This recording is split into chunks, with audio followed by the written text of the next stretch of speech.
సుమన్ టీవీలో మీ business promotions కోసం ఈ కింది నెంబర్ను సంప్రదించగలరు.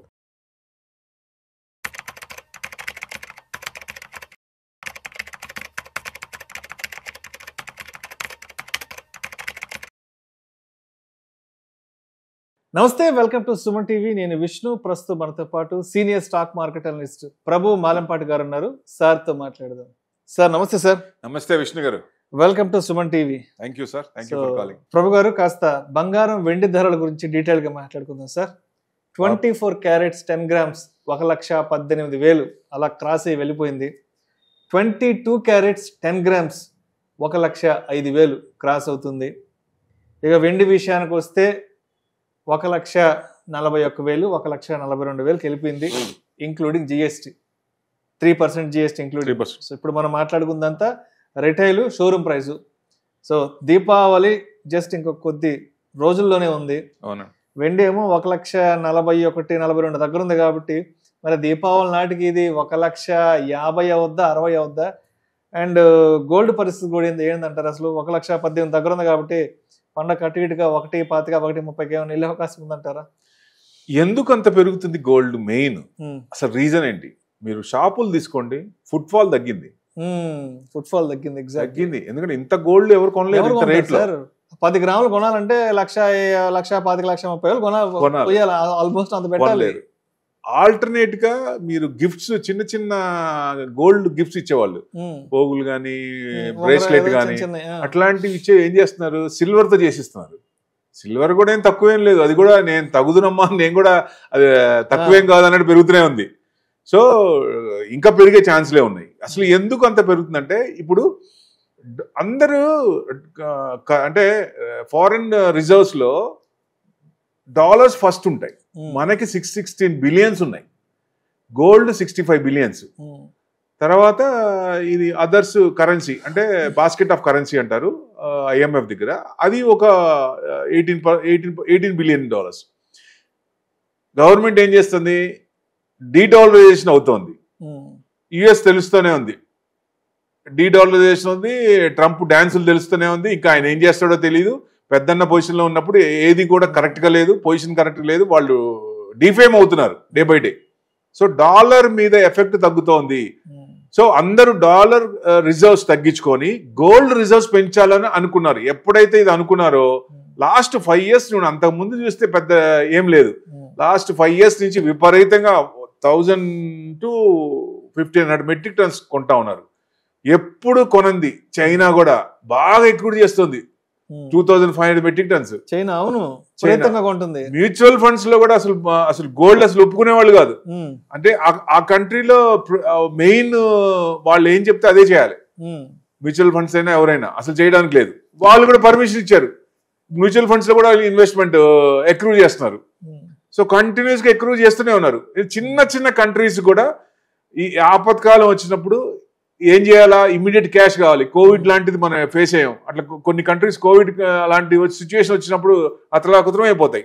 సో అట్లాంటప్పుడు ఏం చేయాలనే ఆలోచనతో మనల్ని చూసి, మన రిఫార్మ్స్, మన పివి నరసింహ గారు రిఫార్మ్ చూసి ఆ టైంలో వాళ్ళు బయటికి ఎట్లా వచ్చారనే ఉద్దేశంతో ఇప్పుడు రైట్ టైంలో డాలర్ మీద ఎఫెక్ట్ తగ్గుతుంది కాబట్టి కన్వర్షన్ లో ఇప్పుడు ప్రతి వాళ్ళు ఎవరి కరెన్సీలో వాళ్ళు కట్టే ఛాన్సులు వస్తాయి ఫ్యూచర్ లో. సో అందుకని అది తగ్గించుకొని గోల్డ్ అనేది పెంచుకుంటున్నారు. అంటే 35 సంవత్సరాల క్రితం అప్పట్లో మన్మోహన్ సింగ్ గారు, పివి నరసింహారావు గారు వీళ్ళు తీసుకొచ్చిన ఆర్థిక సంస్కరణల్ని వాళ్ళు ఇప్పుడు తెలుస్తోంది దేశం మొత్తానికి. ఇప్పుడు తెలుస్తుంది ఎలా చేశారో ఏంటి అనేది ఇప్పుడు అవగతం అవుతుంది. ఎందుకంటే ఇప్పుడు శ్రీలంక కానీ కొన్ని కంట్రీలు చూసాం కదా, విపరీతంగా ఇబ్బంది పడ్డాయి. హై ఇంట్రెస్ట్ తీసుకొని చైనా వలలో చిక్కుకొని. సో ఏదైతే చేయకూడదో అలా కొన్ని చేసి ఇబ్బంది పడుతున్నారు. ఇక చిన్న చిన్న కంట్రీస్ కూడా ఓహో ఇట్లా రావాలి, ఇలా చేస్తే బెస్ట్, ఫ్యూచర్ లో మనకి ఏదైనా ఇబ్బంది వచ్చినప్పుడు మనం ఇమీడియట్ గా క్యాష్ కాబట్టి దాంట్లోంచి బయటికి రావచ్చు అనేది గోల్డ్ రిజర్వ్స్ పెంచుతున్నారు. అది మెయిన్ కారణం, అదే కారణం. సో ఏదైనా ఇప్పుడు గోల్డ్ జనరల్ గా ఎందుకు పెడుతుంది? గ్లోబల్ అన్సర్టనిటీ ఉన్నప్పుడు, అట్లాంటి టైంలో కానీ ఇన్ఫ్లేషన్, కరెన్సీ ఫ్లక్చువేషన్స్. కరెన్సీ చూడండి, మన కరెన్సీ 85 రూపాయలు, 100 రూపాయలు వెయిటెడ్ ఉంది దగ్గర డైలీ తగ్గుతూనే ఉంది, 30 పైసలు 40 పైసలు. ఎందుకంటే కన్వర్షన్ లో అంత అయితే ప్రతి వాళ్ళు కూడా ఎక్కువ పెట్టి కొనుక్కోవాలి కదా. సో అది కరెన్సీ కూడా అంత ఉండకూడదు కరెన్సీ కూడా. సో ఈ డాలర్స్ తగ్గించుకుంటున్నారు కాబట్టి దాని ఎఫెక్ట్ కొంచెం ఉందేమో ఒక రకంగా.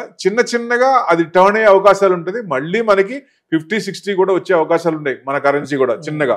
సో వస్తుంది కూడా, అప్పుడే స్టేబుల్ ఉన్నట్టు. ఎక్కువ పెరిగితే ఎక్కువ మంది రారు. సో అదొక కారణం అనుకోవచ్చు. మెయిన్ ఇంకోటి ఏంటి, సెంట్రల్ బ్యాంక్స్ మనకు ఆర్బీఐ లాగా సెంట్రల్ బ్యాంక్స్ అన్ని విపరీతంగా ఎక్కువ చేస్తున్నాయి.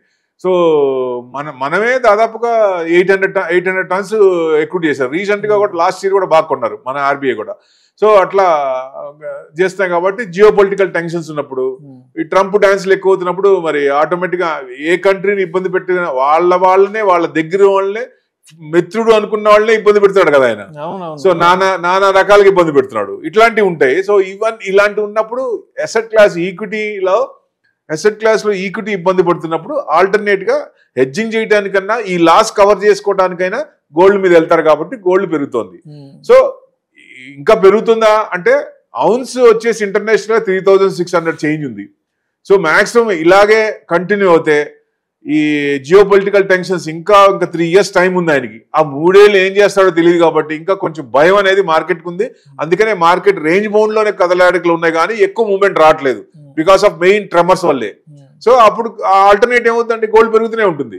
సో అది 4500 4600 ఇంటర్నేషనల్ ఔన్స్ రేట్ వచ్చిందా అంటే వచ్చే అవకాశాలు ఉన్నాయి. అంటే అంతవరకు తీసుకుంటే మనకి 135 to 145 1,45,000 వరకు వెళ్ళే ఛాన్సులు కనపడుతున్నాయి.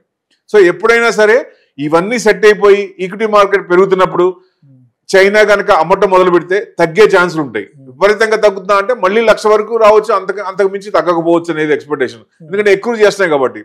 అంటే ఎక్కువ మైనింగ్ తక్కువ అయిపోయింది, ప్రొడక్షన్ తక్కువ అయిపోయింది, డిమాండ్ ఎక్కువైంది. ఇప్పుడు పండగల సీజను ఎంత లేదన్నా ఇప్పుడు పెళ్లి ఉందనుకోండి చచ్చినట్టు కొనాల్సిందేగా. ఫంక్షన్ ఉంది, ఏ రేట్ అయినా 1,00,000 2 లక్షలైనా కొనాల్సిందేగా, పెట్టాల్సిందేగా, తప్పదు. అసలు ముందు ఫస్ట్ ఏదన్నా ఫంక్షన్ అనుకున్నా ఏదన్నా ఫస్ట్ ఏం చూస్తారు, గోల్డే ముందు రిజర్వ్స్ ఫస్ట్ అదే చేయాలనుకుంటారు. ఫస్ట్ అది చేసిన తర్వాత మిగతా పనులన్నీ మొదలు పెడతారు. సో ఆ ఫస్ట్ దాని మూలంగా కొంచెం సీజనల్ గా అది కూడా కొంచెం డిమాండ్ వస్తుంది. సో తప్పదు అనుకున్నప్పుడు తప్పదు, లేదు మనకి టైం ఉంది అనుకున్నప్పుడు ఇమీడియట్ గా కొనుక్కున్నా ఫ్యూచర్ లో తగ్గుతుంది అనే అవకాశం ఉన్నప్పుడు కొంచెం ఆగి కొనుక్కోవడం బెస్ట్. లేదా గోల్డ్ ఈటీఎఫ్స్ కానీ గోల్డ్ బీస్ కానీ పెట్టుకుంటే అవసరార్థం ఇన్వెస్ట్మెంట్ పరంగా గోల్డ్ చూడొద్దు. బాగా పెరిగిపోయింది ఇంత పెట్టి కొనలేము, సో ఇంకా కొంచెం తగ్గుతుందా అంటే విపరీతంగా ఏం తగ్గే ఛాన్స్ కనపట్లేదు. కాబట్టి మనకి ఫ్యూచర్ లో ఒక 5 ఏళ్ళకో 10 years కో ఏదైనా అవసరం ఉన్నప్పుడు ఎంత అవసరార్థం ఉందో అంతవరకు ఈటీఎఫ్ లో అక్రూట్ చేయడం మంచిది. అదే మీరు ఇన్వెస్ట్మెంట్ పరంగా చూడాలంటే ఎక్కడ చూడాలి, సిల్వర్ అనుకున్నాం కంటిన్యూస్ గా పెరుగుతూనే ఉంది. గోల్డ్ కొంచెం తగ్గినా అది ఎక్కడ ఏమాత్రం నేను తగ్గేదేలే అన్నట్టు పెరుగుతూనే ఉంది.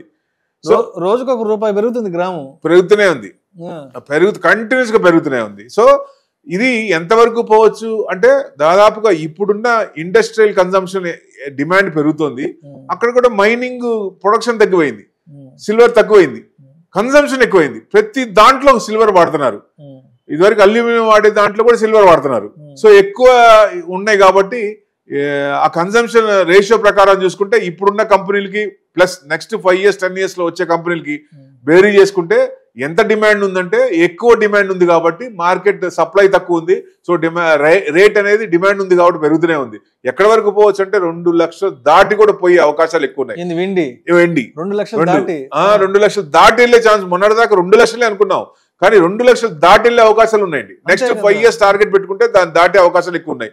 ఎందుకంటే డిమాండ్ పెరుగుతూనే ఉంది, అదేమో ప్రొడక్షన్ లేదు, కన్సంప్షన్ ఎక్కువ అవుతుంది. మరి రేట్ అనేది డిమాండ్ ఉన్నప్పుడు పెరుగుతుంది కదా. సో ఆ లెక్కన రేషియో తీసుకుంటే పెరిగే ఛాన్స్లే ఎక్కువ కనపడుతున్నాయి. ఓకే సరే, ఇంకా దీపావళి జస్ట్ ఫ్యూ డేస్ ఉంది. అవునండి, అప్రాక్సిమేట్ గా దీపావళికి ఎంత వరకు వెళ్ళొచ్చు అంటారు? ఇప్పుడు డిమాండ్ దివాళీకి ఫంక్షన్ ఉన్నప్పుడు కొంటూనే ఉంటారు కాబట్టి పెద్ద కొనుక్కోపోయినా గోల్డ్ నుంచి కొంచెం కన్వర్షన్ అయ్యి సిల్వర్, గోల్డ్ వాడే చోట ఆర్నమెంట్స్ కూడా సిల్వర్ ఆర్నమెంట్స్ వస్తున్నాయి బాగా. సో అట్లా తీసుకుంటున్నారు. గోల్డ్ కూడా ఇక్కడ నుంచి మీరు అనుకుంటే ఇంటర్నేషనల్ లెవెల్స్ 4600 అంటే ఆ రేంజ్ లోనే 125 వరకు రావచ్చా గోల్డ్ అంటే 125 క్రాస్ అయిందంటే 140 4600 ఔన్స్ అనుకున్నాం కదా, అక్కడ వరకు ఆ రేంజ్ లోనే ఉండొచ్చు. ఏదన్నా ఫాలింగ్ స్టార్ట్ అయితే మటుకు మళ్ళీ 1,00,000 వరకు రావచ్చా అంటే చైనా కనుక ప్రాఫిట్ బుకింగ్ లో ఉంది అంటే తగ్గే అవకాశాలు ఉన్నాయి. ఎందుకంటే వాళ్ళు ఎక్రూట్ చేస్తే ఉన్నారు, ఇయర్ ఆన్ ఇయర్ చేస్తూనే ఉన్నారు, అందుకనే తగ్గట్లేదు. ఇప్పుడు ఎక్కువ ఎవరైతే ఎక్రూట్ చేశారో డంప్ చేశారో అదంతా మళ్ళీ ప్రాఫిట్స్ బుక్ చేసుకుంటే అప్పుడు తగ్గే అవకాశాలు ఉంటాయి. అంటే ఎప్పుడో ఒకసారి గోల్డ్ రికార్డు ఇదివరకు చూసినా అంత రికార్డ్స్ పెద్ద ఏం లేవు, రేషియో రిటర్న్స్ ఏం లేవు. లాస్ట్ 5 years లోనే ఈ సంవత్సరం చూస్తే 41% ఉంది. అంటే ప్రతి సంవత్సరం 41% రాదు కదా. సో ఇంత పెరిగింది కంటిన్యూస్ గా ఇంకో 40% నెక్స్ట్ ఇయర్ పెరుగుతుందా అంటే అంత పెరగకపోవచ్చు కదా. ఒక రకంగా ఈ రకంగా పెరిగితే క్రైమ్ రేట్ చిన్న చిన్న గోల్డ్ వస్తువులకు కూడా క్రైమ్ రేట్ విపరీతంగా పెరిగిపోద్ది.